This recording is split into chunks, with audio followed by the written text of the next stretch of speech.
Good morning. So today we're going to talk about tangents. Tangent is a line that intersects a circle at exactly one point. So that point there would be A. Okay. So that's called the point of tangency. So I have a straight line that's going through my circle, but it's only touching it at one point. This is a concept that is used in calculus a lot. Talking about tangents, tangent lines, finding the equation of a tangent line and all that good stuff. So a tangent touches the circle at exactly one point. A line is tangent to a circle if and only if it's perpendicular. So also the other thing that we have to know is that this is perpendicular to the circle. So right here, line AB is perpendicular to the circle, which also means that the radius is going to intersect the tangent. Okay, so that means it's a perpendicular. Okay.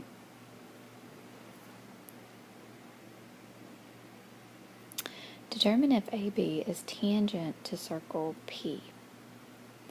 Okay.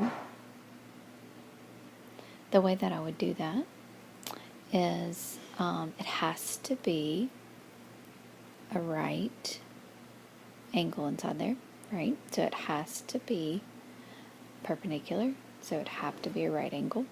So the way that I would do that is to use my Pythagorean theorem. So I would say 11 squared plus 14 squared. Okay, is that going to be equal to 5 plus, what's that right there, 11? So is that going to be equal to a 16 squared? So 11 squared gives me 121. 14 squared gives me 196. 16 squared gives me a 256. Add 121 plus 196, and that gives you 317. So that's going to be a no.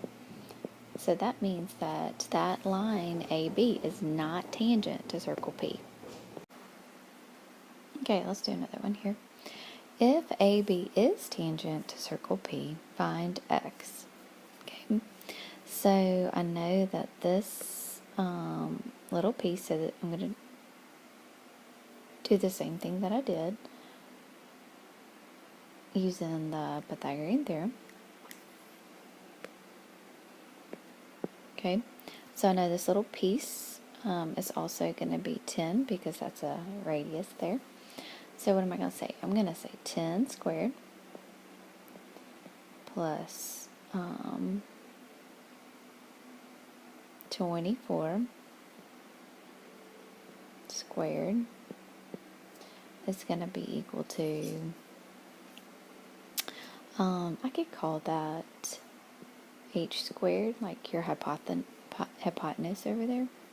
Okay, because here if I put that in there, 10 plus x right there, I'm going to have to use some more algebra, and that's what we're going to review algebra tomorrow. Okay, so 10 squared would give me what, 100?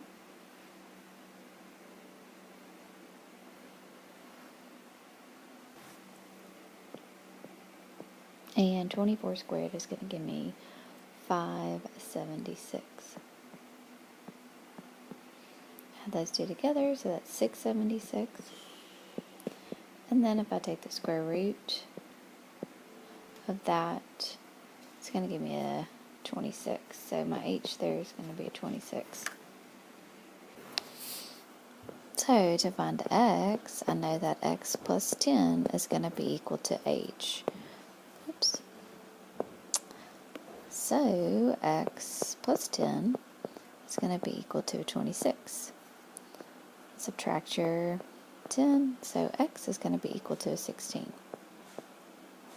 Does that make sense of why I chose just for it to be, instead of a variable, I could have put in 10 plus x squared, but that would just take a little bit more algebra, and we're going to do that algebra tomorrow. Okay? Alright, let's talk about some other properties of tangents. Okay, if two segments from the same external point, so here the external point would be your B. okay, are tangent to a circle, then they are congruent. So that means that these two are going to be congruent. So that means that line segment AB is going to be congruent to line segment CB. Okay. So same thing, if a polygon is circumscribed around a circle, then all sides are tangent. Okay, so that means each one of these sides here are going to be tangent. That just means that it's included. The circle is going to be included inside that triangle there. So each part of that triangle would be congruent. Okay? Alright, let's work on a problem here. So here, if I want to find x, then here I'm going to set those equal to each other. So 5x plus 23 is going to be equal to a 8x minus a 19. So then that'll be a negative 3x plus a 23 is equal to a negative 19. Subtract your 23, so a negative 3x is going to be a negative 42. Divide both sides by negative 3, so x is going to be equal to a positive 14. Okay? So here, if I want to find the perimeter of triangle ABC, so this circle is inside this triangle, so that means that these sides are going to be congruent, these sides are going to be congruent, and these sides are going to be congruent. Okay? So that means that this is 16, this is a 9, and this side over here is going to be an 11. Okay, so the perimeter would be all the sides added together. So 11 plus 16 plus 16 plus 9 plus 9 plus an 11 would be your perimeter.